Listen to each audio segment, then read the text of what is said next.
صلى الله وسلم وبارك على نبينا محمد وعلى آله وأصحابه ومن تبعهم بإحسان إلى يوم الدين. ثم أما بعد. Kembali kita berjumpa di majlis pembahasan kitab Fiqih Al-Asma'il Husna, mengenal nama-nama Allah Subhanahu wa Ta'ala yang Maha Indah dan juga sifat-sifatnya yang Maha Tinggi.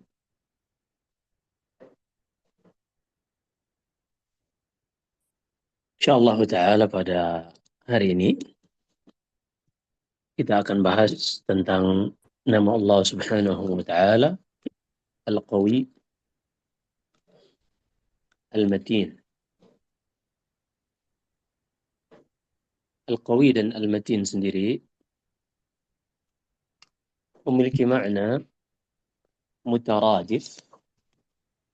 Mutaradif itu artinya bisa saling menggantikan maknanya dan saling mendekati maknanya.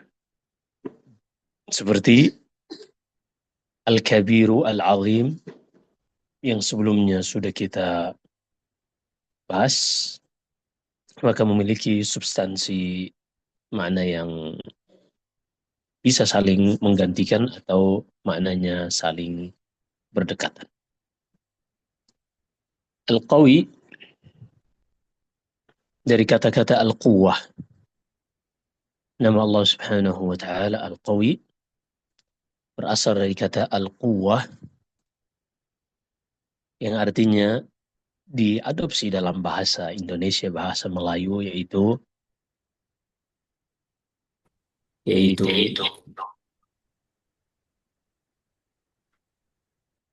kekuatan.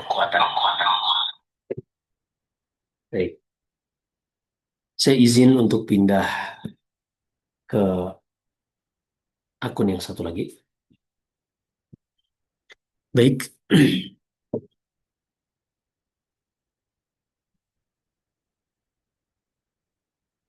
Al-Quwah atau kekuatan ini adalah sifat bagi Allah Subhanahu wa Ta'ala yang menunjukkan kesempurnaan Allah Subhanahu wa Ta'ala. Kita baca apa yang disebutkan oleh penulis rahimahullah, hafizahullah. Ambilin tab ayat di وقد جاء الاسم الله القوي. Nama Allah Subhanahu wa Ta'ala Al-Qawi fi iddati mawadhi', di beberapa ayat disebutkan di dalam Al-Quran. Minha qawluh, di antaranya firman Allah Subhanahu wa Ta'ala, Allahu latifun bi'ibadihi yarzuqu man yasha wa huwa al-qawiyyul aziz. Ini ayat ini sangat luar biasa. Perhatikan dalam ayat ini Allah mengatakan Allah itu latif, maha lembut, baik kepada hamba-hambanya. Di antara bentuk kebaikan tersebut, Allah berikan rezeki kepada hamba-hambanya yang Ia kehendaki. Wa huwal qawiyyul aziz. Allah memberikan rezeki ini bukan karena keterpaksaan, tapi karena kesempurnaan di dalam sifatnya, kekuatan yang tidak takut kepada siapapun dan pada kekuatan apapun. Inilah yang menunjukkan Allah Subhanahu wa Ta'ala ini memiliki sifat sempurna. Perhatikan, Allah Subhanahu wa Ta'ala mengatakan yarzuqu man yasha. Pertama dari kata latif, dia maha lembut. Bentuk kelembutannya adalah Ia memberi rezeki kepada siapa yang Ia kehendaki. Rezeki ini Ia berikan bukan karena keterpaksaan, tapi justru karena kesempurnaan di dalam kekuatannya, kesempurnaan di dalam kerajaannya. Ia memberikan rezeki kepada siapa yang Ia kehendaki. Sebagian orang mungkin memiliki harta, tapi mereka takut mengeluarkannya karena kekhawatiran akan kemiskinan atau kefakiran atau berkurangnya harta tersebut.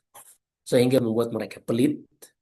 Ini dikarenakan kelemahan mereka dan juga ketidaksempurnaan kekayaan mereka. Adapun Allah yang maha kuat dan maha sempurna kerajaannya, ia berikan rezeki kepada siapa yang ia kehendaki karena memang kerajaannya tidak pernah berkurang sedikit pun dan kekuatannya tidak ada yang bisa mengintervensi. Al-Aziz yang maha kuat. Al-Qawi yang maha kuat, Al-Aziz yang maha perkasa. Wa qawluhu kataballahu la'aghliban ana wa rusuli innallaha qawiyyun aziz. Allah telah menetapkan di dalam kehidupan ini bahwasanya aku akan mengalahkan seluruhnya dan juga rasul-rasulku dan sesungguhnya Allah itu maha kuat lagi maha perkasa. Wa qawluhu inna rabbaka huwal qawiyyul aziz. Inna rabbaka sesungguhnya Rabbmu dia yang maha kuat lagi maha perkasa. Wasmullahi al-matin. Adapun nama Allah al-matin lam yarid illa fi mawdi' wahid. Tidak disebutkan di dalam Al-Quran kecuali hanya pada satu tempat yang digandengkan dengan sifat Allah yang memiliki kekuatan. Qala Allah Ta'ala, Allah berfirman, Inna Allaha huwa razzaqu dzul quwwatil matin. Sesungguhnya dialah Allah yang memberi rezeki, Ar-Razzaq, memiliki kekuatan dan kekokohan. Wa ma'na al-matin ay syadidul quwwah. Dan makna al-matin ini syadid yang memiliki kekuatan yang sangat super, kekuatan yang sangat kuat. Wa ma'na al-qawi dan makna kata al-qawi, nama Allah al-qawi, alladzi la ya'jizuhu syai'un. Yaitu makna kekuatan adalah sifat tidak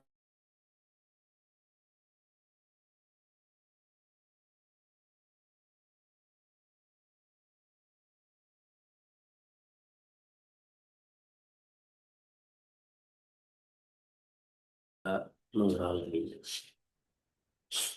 Wala yaghlibuhu ghalib. Dan tidak pula ada yang bisa menguasainya. Wala yaruddu qada'ahu raddun. Tidak pula ada seorang yang bisa menolak ketetapannya. Yanfudhu amruhu wa yamdi qada'uh fi khalqih. Perintahnya selalu terlaksana dan ketetapannya selalu berlaku pada makhluknya. Yu'izzu man yasha'u wa yudhillu man yasha'. Dia memuliakan yang dia kehendaki dan merendahkan menghinakan yang ia inginkan. Wa yansuru man yasha'. Dia menolong siapa saja yang dia kehendaki. Wa yakhdhulu man yasha'. Dan dia akan merendahkan dan mengalahkan siapa saja yang dia kehendaki. Fal quwwatu lillahi jami'an. Maka segala kekuatan adalah milik Allah. La mansura illa man nasarah. Tidak ada seorang yang bisa tertolong kecuali yang ditolong olehnya. Wala aziza illa man a'azzah. Dan tidak ada seorang yang termuliakan kecuali dia yang memuliakannya.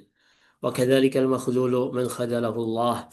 Demikian pula seorang itu terhina adalah dia yang dihinakan oleh Allah Subhanahu wa taala. Wadzalilu man adzallahu. Begitu pula orang yang direndahkan adalah siapa yang direndahkan oleh Allah.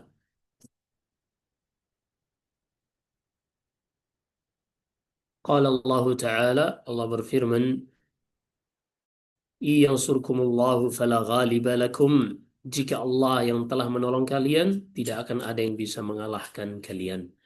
Wa iyakhzulkum, jika Allah menghinakan kalian, faman dzalladzi yansurukum min ba'dih. Maka siapakah yang akan menolong kalian selain Allah Subhanahu wa taala? Wa 'ala Allahi fatawakkalul mu'minun. Maka hendaklah hanya kepada Allah orang-orang beriman itu bertawakal. Hendaknya hanya kepada Allah orang-orang beriman itu bertawakal.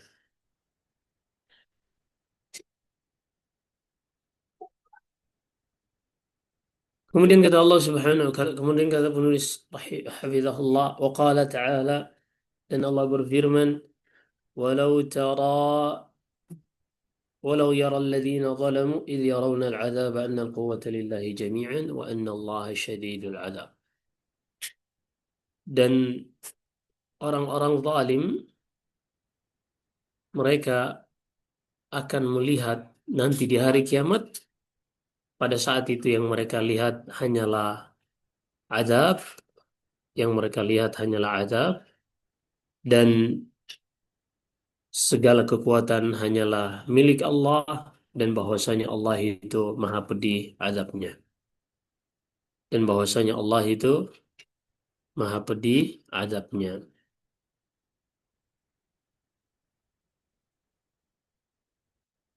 Kemudian kata beliau, wahia haqiqatun sawfa yudrikuha al-musyrikuna yawma al-qiyamah يوم يرون عذاب الله بأبصارهم فيعلمون حينئذ علما جازما أن القوة لله جميعا. Dan ini adalah perkara yang benar-benar akan terjadi. Yang mana orang-orang musyrikun mereka akan melihat di hari kiamat kelak, ketika mereka menyaksikan azab Allah dengan mata-mata mereka, mereka akan mengetahui pada saat itu dengan ilmu, dengan pengetahuan yang pasti bahwasanya kekuatan hanyalah milik Allah Subhanahu wa taala.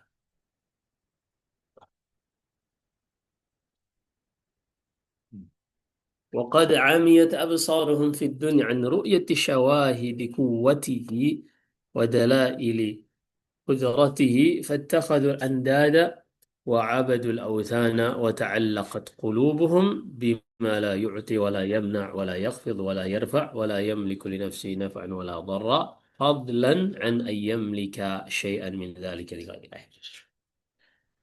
Ketika mereka hidup di dunia ini, yaitu orang-orang musyrikun, pandangan mereka tertutupi untuk bisa melihat bukti-bukti kekuatan Allah dan dalil-dalil akan kemampuan Allah yang sempurna, sehingga ketika ini terjadi mereka terbutakan, mereka pun menjadikan bagi selain Allah tandingan-tandingan yang mereka ibadahi, seperti menyembah kepada berhala, patung, dan menjadikan hati-hati mereka terikat dengan objek-objek peribadahan yang tidak bisa memberi, tidak bisa pula menghalangi, tidak bisa merendahkan, dan tidak bisa pula mengangkat, dan tidak bisa memiliki apapun untuk diri mereka sendiri. Patung-patung tersebut tidak bisa memberikan manfaat untuk dirinya, tidak pula untuk tidak pula untuk mencegah keburukan dari diri mereka sendiri. Itu mereka tidak sanggup, apalagi untuk kepada selain mereka tidak mungkin bisa memberikan kebaikan atau menolak keburukan.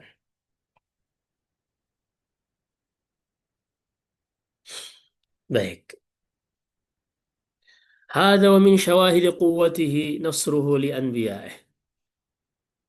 Padahal kalau seorang memperhatikan hal ini, dia akan melihat bukti kekuatan Allah adalah ketika Allah menolong wali-walinya, para nabinya,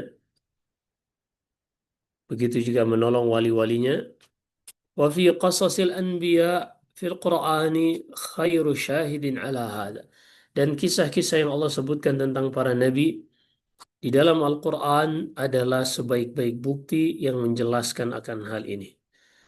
Allah berfirman, "Falamma jaa'a amruna najjayna salihan walladzina amanu ma'ahu birahmatin minna wa qata'na dabira alladhina kazzabu biayatina." Ah, فلما جاء أمرنا نجينا صالحا والذين آمنوا معه برحمة منا ومن خزي يومئذ. Jika datang pertolongan kami untuk Nabi Saleh, kami pun menyelamatkan Nabi Saleh dan orang-orang beriman bersamanya dengan rahmat dari kami, dan kami selamatkan mereka dari siksaan yang menghancurkan mereka.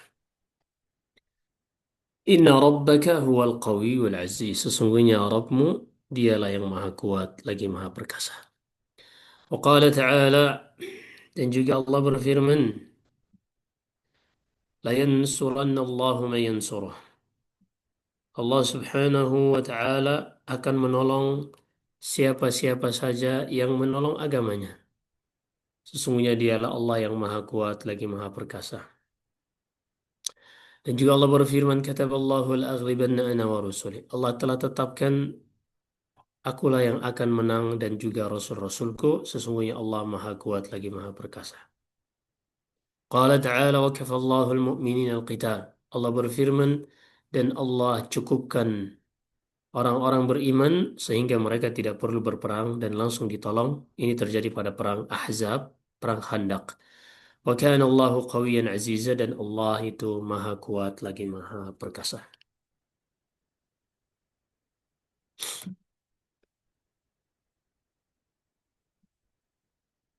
ومن شواهد قوته إهلاكه للظالمين وانتقامه من المجرمين وإحلاله بهم أنواع العقوبات وسنوف المثل. Di antara bukti kekuatan Allah adalah ia membinasakan orang-orang zalim, ia menghancurkan para pendosa, dan ia pun memberikan timpaan adab dan hukuman kepada orang-orang yang menyelisih syariat. Qala ta'ala kada'bi ali fir'aun walladzina min qablihim. Allah berfirman, seperti Fir'aun dan juga orang-orang yang setelahnya, mereka telah kufur terhadap ayat-ayat Allah, maka Allah pun menghukum mereka dikarenakan dosa mereka sendiri. Sesungguhnya Allah maha kuat lagi maha perkasa. Dan juga Allah berfirman, awalam yasiru fil ardi, tidakkah mereka berjalan di muka bumi ini, fayanzuru, sehingga mereka bisa melihat bagaimana dahulu Allah Subhanahu wa taala membinasakan, bagaimana Allah Subhanahu wa taala membinasakan orang-orang sebelum mereka. Padahal dahulu mereka lebih kuat dan lebih hebat di muka bumi ini, namun semua itu tidak bisa menyelamatkan mereka ketika dihukum oleh Allah dikarenakan dosa-dosa mereka, dan tidak ada penolong dan pelindung sedikit pun dari Allah Subhanahu wa taala. وذلك بأنهم كانت تأتيهم رسلهم. Hal ini dikarenakan dahulu telah datang kepada mereka rasul-rasul yang Allah utus. Telah datang kepada mereka rasul-rasul yang Allah utus dengan membawa bukti, namun mereka kufur sehingga Allah pun menghukum mereka.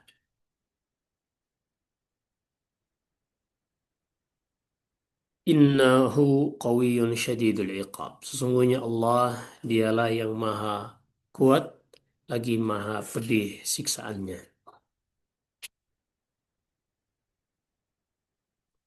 Wa min syawahid quwwatihi, dan di antara bukti kekuatan Allah apa yang kita saksikan berupa langit yang Allah tegakkan dan juga bumi dengan perintahnya, yang Allah menjaga keduanya, menjaga siapa saja yang ada di dalamnya dengan kekuatan, dan tidak ada satupun yang bisa menghindar dari Allah, tidak ada sesuatu pun yang bisa membuat Allah itu menjadi lemah.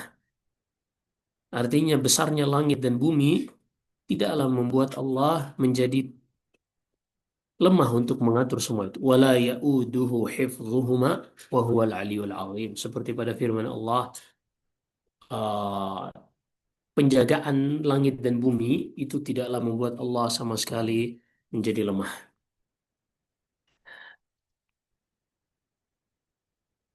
Dan juga Allah berfirman, awalam yasiru fil ardi, tidakkah mereka berjalan di muka bumi ini, fayanzuru, sehingga mereka bisa melihat bagaimana akibat dan hukuman orang-orang yang telah berlalu.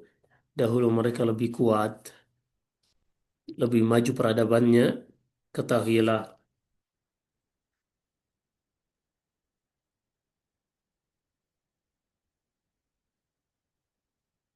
ketahuilah, tidak ada sesuatu apapun yang bisa membuat Allah itu lemah, tidak bisa menundukkannya, baik di langit.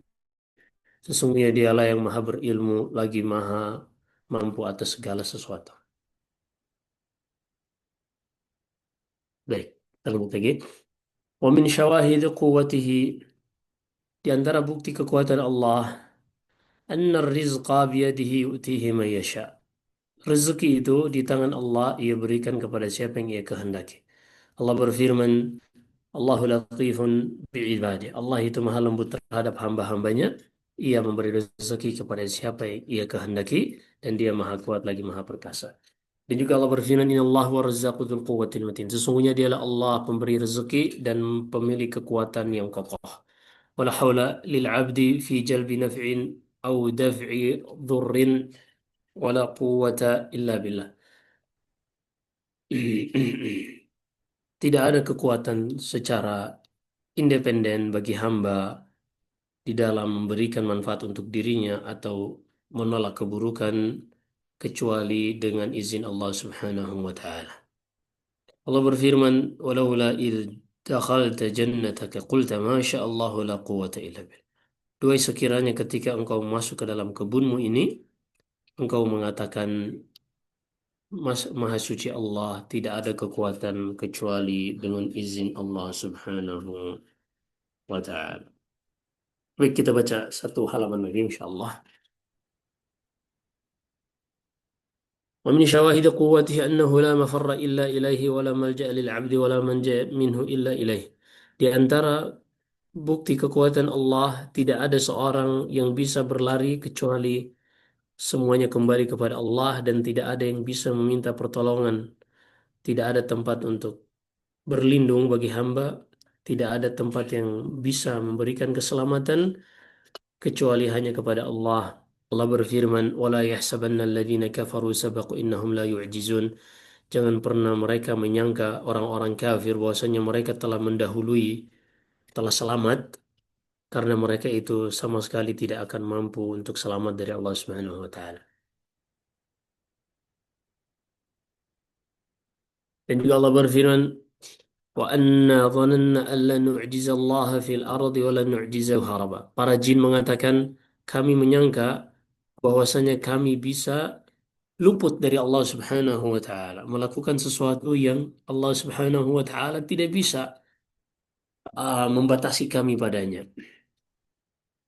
Namun ternyata setelah kami merasakannya, kata para jin, sungguh tidak ada sesuatu pun yang bisa membuat Allah itu merasa lemah.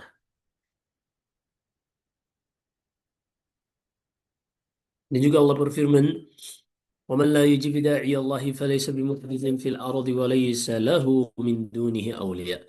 Siapa saja yang tidak memenuhi seruan Rasul Allah, maka dia tidak akan bisa berlari sedikit pun di muka bumi ini, dan tidak akan ada penolong-penolong baginya. Mereka itulah yang berada di dalam kesesatan yang nyata. Dan juga Allah berfirman, "Fafirru ilallah inni lakum minhu nadhirum mubin."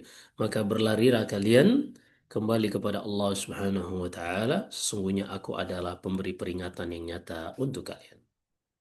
Di antara bukti kekuatan Allah adalah dia melakukan apa saja yang dia kehendaki.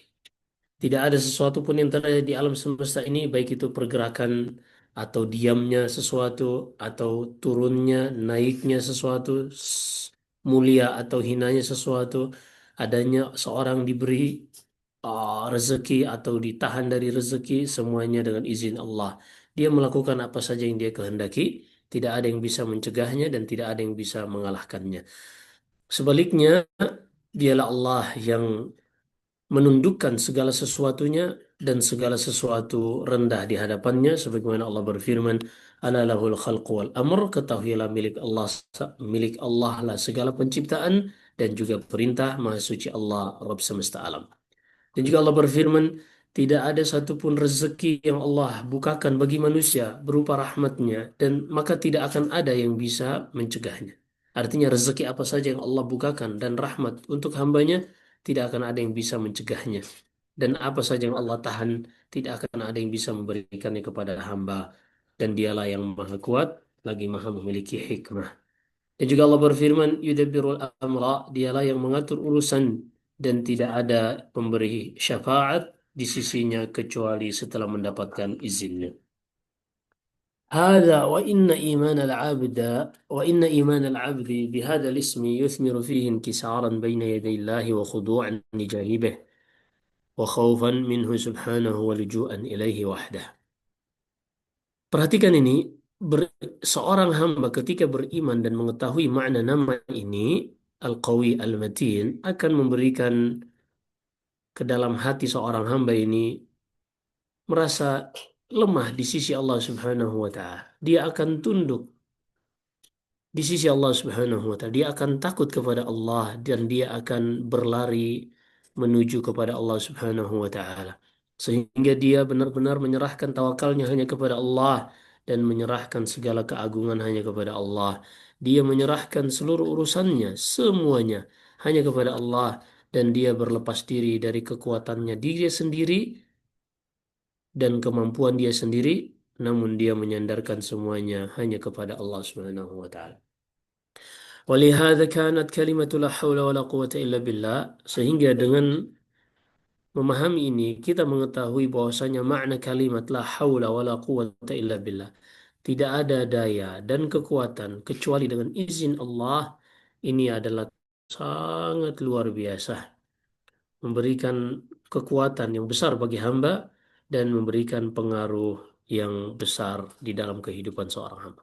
Nabi SAW bersabda kepada Abu Musa al-Ash'ari, wahai Abdullah bin Qais, nama lain, nama asli dari Abu Musa, katakanlah la haula wa la quwata illa billah.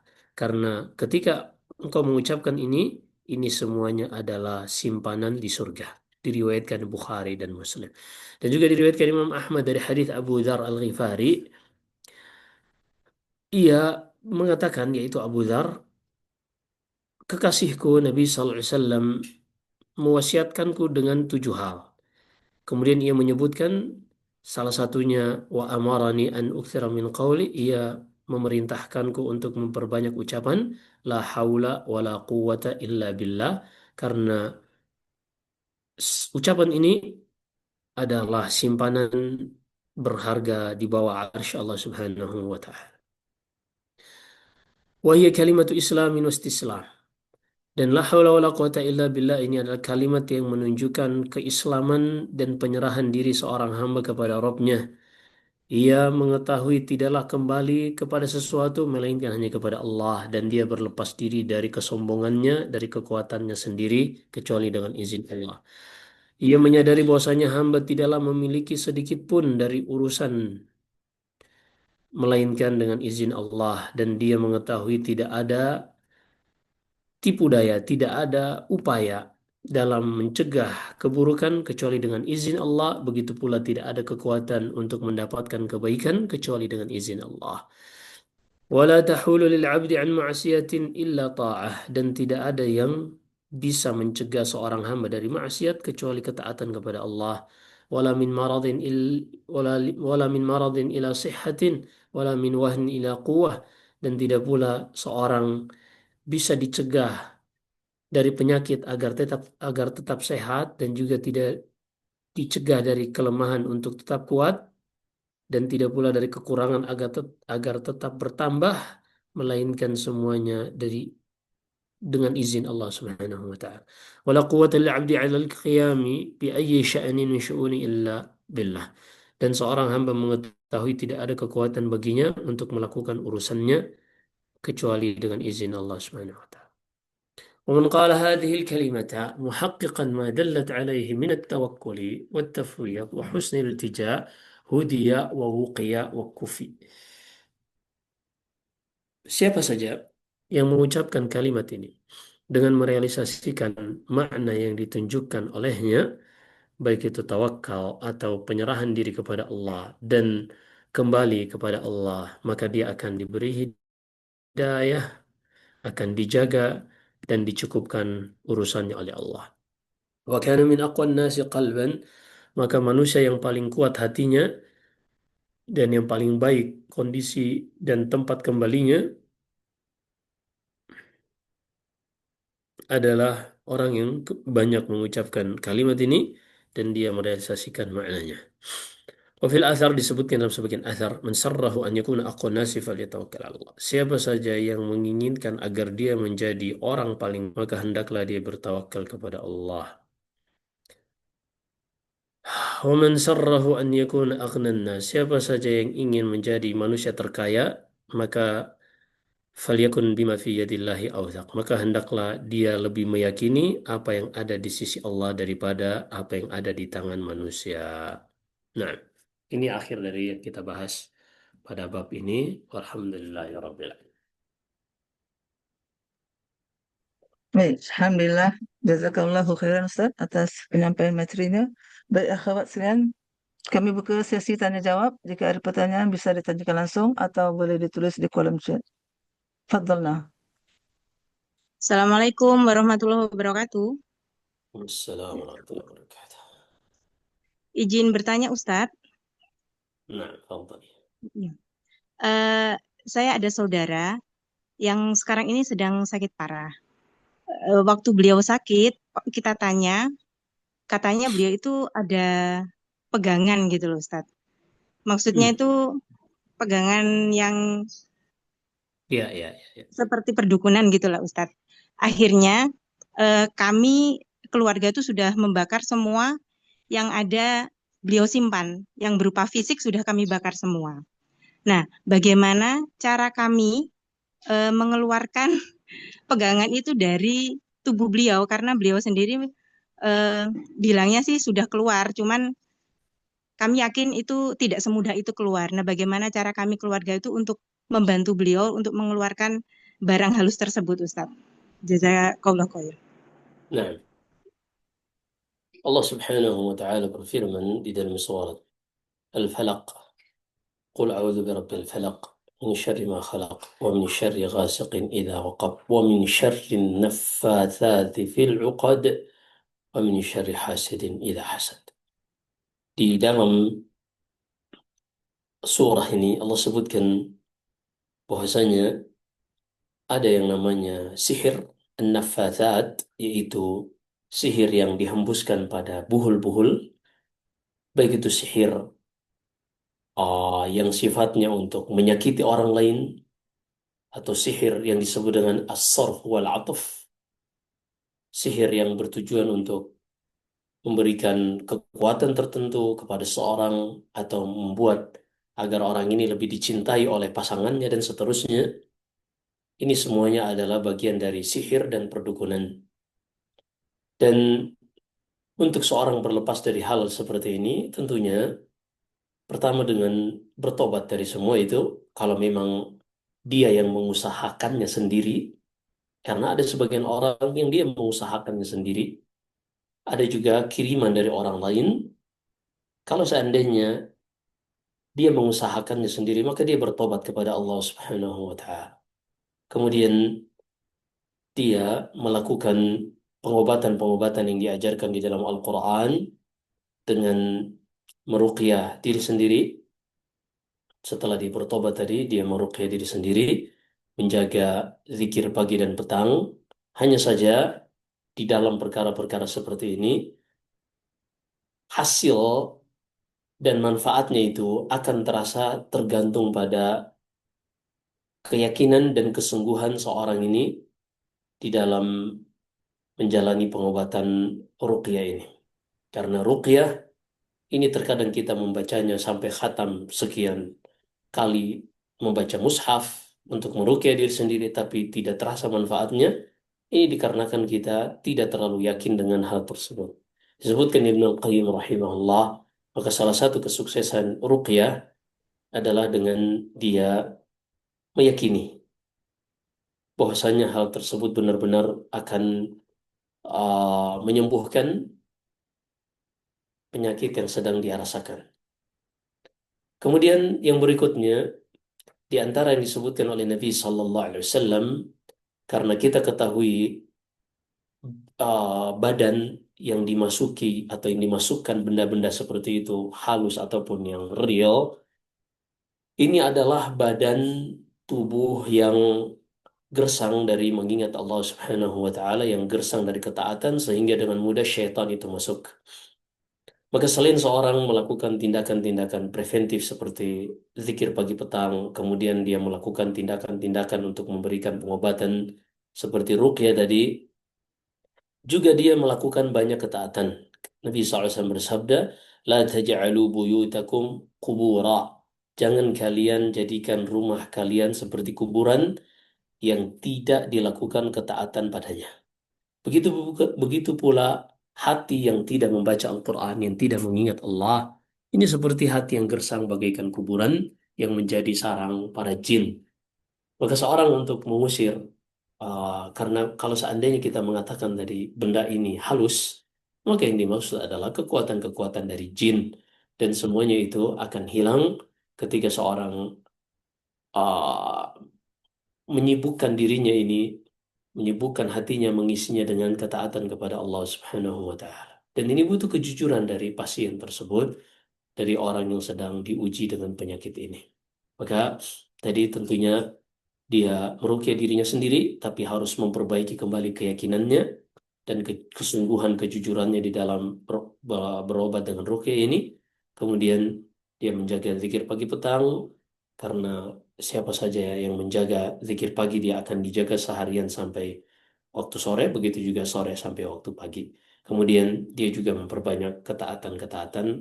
Puasa ini akan mempersempit jalan syaitan di dalam tubuh seorang, dan ini tentunya butuh kesungguhan, butuh proses, butuh effort. Sebagaimana seorang terkadang ketika dia ingin menambah ilmu-ilmu tertentu di dalam dirinya, juga ada effort, ada perjuangan.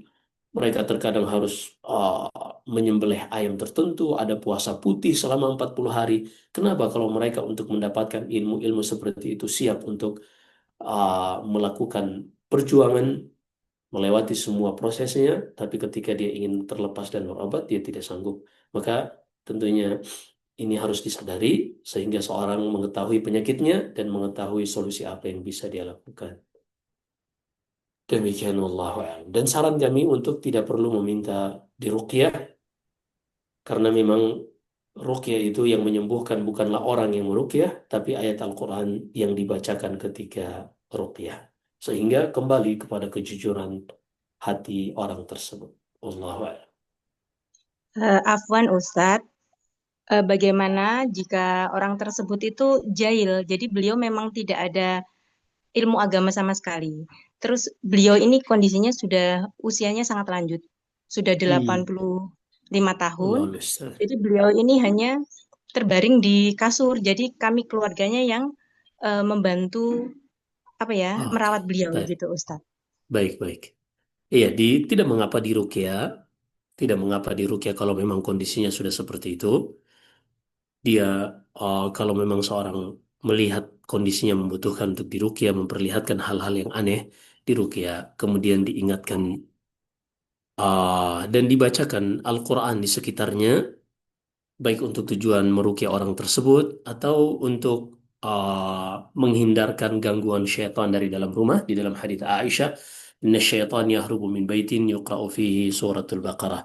Syaitan itu, jin itu akan berlari dari rumah yang dibacakan padanya Al-Baqarah.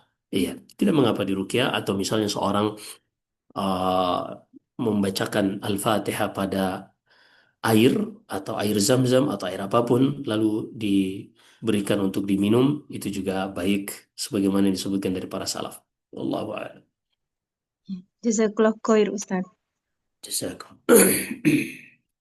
Baik, Alhamdulillah ah, atas jawaban yang Ustaz berikan. Baik, akhwat, ada pertanyaan lain?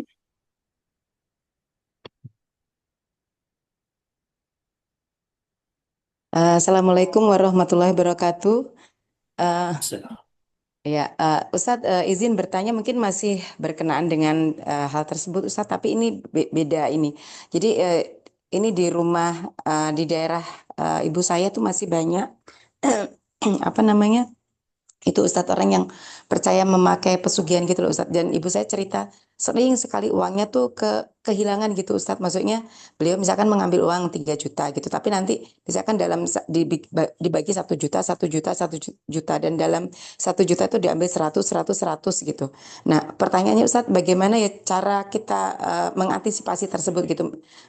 Apakah tadi yang seperti Ustadz sampaikan misalkan dengan mengucapkan la haula wala quwata illa billah itu salah satu cara kita bisa untuk terhindar dari hal tersebut, Ustadz. Jazakallah khair, Ustadz. Nah, ada namanya hirz min syaitan, pelindung dari syaitan, dari jin. Ketika seorang membacakan pada kendaraannya, pada rumahnya, pada hartanya, maka dengan izin Allah, jin-jin tersebut tidak akan bisa entah itu mencuri dan seterusnya. Maka seorang ketika membacakan ruqyah atau Al-Quran pada rumahnya, maka otomatis akan terlindungi rumahnya dari gangguan jin. Ketika dia menyerahkan seluruh urusannya kepada Allah, jadikan la haula wala quwata illa billah, dia berlepas diri dari kehebatannya dia, tapi dia serahkan semuanya urusannya kepada Allah, dan Allah tidak akan menyia-nyiakan orang yang menyerahkan hidupnya dan urusannya kepada Allah Subhanahu wa taala.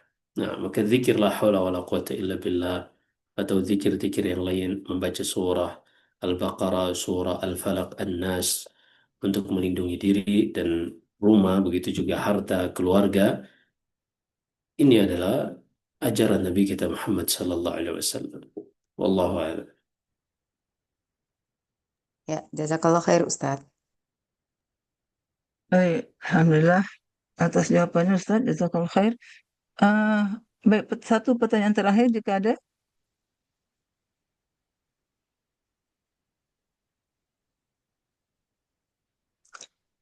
Afwan Ustaz, Ana bertanya tadi tentang zikir la haula wala quwata illa billah itu ada tak zikir-zikir tertentu seperti 100 kali sehari atau bisa digabungkan dengan zikir-zikirnya lain Ustaz? Nah, jadi kita harus pahami dalam berzikir kepada Allah Subhanahu wa taala ada yang sifatnya mutlak, ada yang sifatnya muqayyad. Ada yang sifatnya mutlak, ada yang sifatnya muqayyad.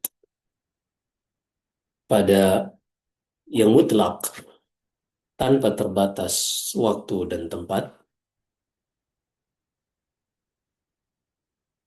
dan tidak terbatas jumlah dan bilangan tertentu, maka ini kita boleh membacanya kapan saja sesuai kelapangan kita. Membaca istighfar misalnya, membaca la ilaha illallah, begitu juga la haula wala quwata illa billah. Ini dibaca. Adapun zikir yang muqayyad,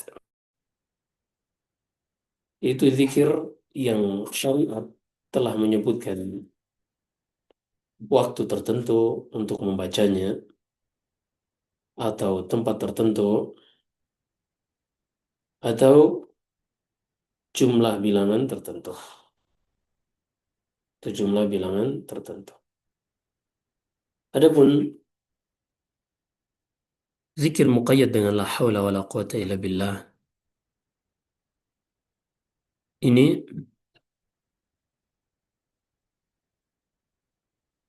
wallahu alam, kami belum mendapatkan jumlah-jumlah tertentu untuk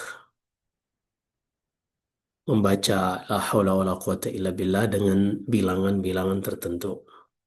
Ada disebutkan dalam Sahih Bukhari dan Sahih Muslim tentang keutamaan la haula wala quwata illa billah dari hadis Abu Musa yang tadi kita sudah bacakan, bahwasanya la haula wala quwata illa billah ini adalah simpanan berharga di surga. Dan di situ tidak disebutkan secara muqayyad, tidak disebutkan dengan bilangan atau waktu atau tempat tertentu, sehingga seorang membacanya kapanpun, dimanapun, dan dengan jumlah berapapun. Nah, demikian. Wallahu a'lam. Baik, Alhamdulillah, jazakallah khair Ustaz atas jawabannya. Afan Ustaz, ada pertanyaan terakhir yang masuk. Apakah boleh dibacakan?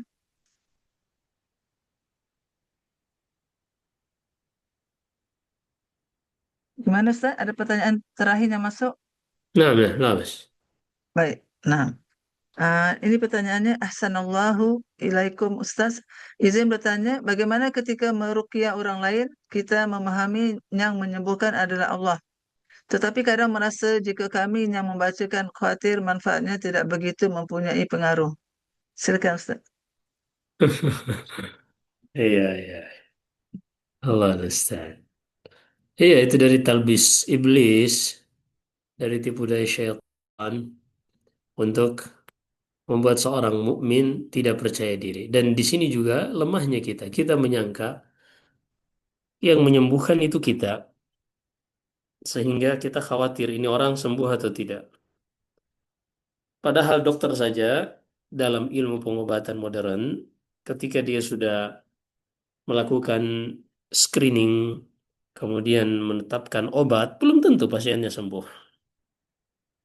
Apalagi kita yang belum screening, langsung mencoba mengobati, maka potensinya juga lebih untuk tidak langsung memberikan kesembuhan. Namun seorang mukmin ketika dia mengetahui bahwasanya Al-Quran ini syifa, Al-Quran ini adalah penyembuh, maka dia, apalagi dari penyakit-penyakit berkaitan tentang gangguan jin, maka ini yang harus dia yakini. Ketika hilang keyakinan ini, maka disitulah yang membuat ruqyah terkadang tidak berpengaruh atau tidak menyembuhkan. Maka kelemahan inilah yang dimanfaatkan oleh jin, dibuat kita merasa tidak percaya diri, mungkin bacaan kita salah dan seterusnya. Seharusnya seorang mukmin dia yakin karena agama kita dibangun di atas keyakinan, dan Allah Subhanahu wa taala menginginkan di dalam hal-hal yang kita lakukan selalu dibangun di atas keyakinan. Kalau dia meyakini bahwasanya dia yang menyembuhkan karena bacaan yang menyembuhkan, ini adalah kekeliruan. Cukup kita ketika meruqyah, kita perdengarkan ayat-ayat Allah, dan ayat-ayat Allah ini dengan izin Allah itu yang akan menyembuhkan, bukan kita, bukan bacaan kita yang bagusnya atau dan seterusnya, bukan, tapi apa yang kita baca berupa Al-Quran itulah yang akan menyembuhkan. Nah, ketika kita merasa khawatir jangan sampai kita tidak bisa menyembuhkan, disinilah muncul bibit-bibit kita bertawakal pada diri sendiri, kita lebih percaya diri dan seterusnya. Harusnya kita sadar bahwasanya kita hanya membacakan ruqyah dan Allah yang akan menyembuhkan dengan ayat-ayat tersebut. Demikian Allah. Baik, Alhamdulillah, jazakallahu khairan Ustaz atas jawabannya. Semoga dapat difahami oleh penanya. Baik, akhwat, kita akhir majlis kita ya. Baik Ustaz, jika berkenan untuk menyampaikan tausiah pada kami, silakan Ustaz. Nah, nama Allah Subhanahu wa taala Al-Qawi Al-Matin yang menjelaskan kepada kita tentang hakikat kekuatan, hakikat kepemilikan alam semesta ini. Semuanya milik Allah. Tidak ada yang berjalan di muka bumi ini kecuali atas izin Allah. Tidak ada yang bisa selamat kecuali dengan izin Allah. Orang yang memahami nama ini seharusnya menjadikan dia hamba yang paling yakin kepada Allah dan hamba yang paling tidak takut kepada apapun kecuali hanya kepada Allah Subhanahu wa taala, sehingga hidupnya benar-benar bertawakal hanya kepada Allah, segala urusannya ia serahkan kepada Allah, dan tidak ada rasa takut bagi mereka atas masa depan, dan tidak ada rasa sedih terhadap masa lalu mereka. Hanya saja tentunya ini butuh latihan dari kita untuk memahami makna-maknanya, kemudian mencoba mengamalkannya di dalam kehidupan. Demikian, jika ada benarnya semata-mata dari Allah Subhanahu wa taala, jika ada kesalahan dan kekurangan dari saya, wa astaghfirullah li wa lakum. Sallallahu alaihi wasallam wa baraka nabiyina Muhammad. Subhanakallahumma bihamdik, asyhadu an la ilaha illa anta astaghfiruka wa atubu ilaik. Wassalamualaikum warahmatullahi wabarakatuh.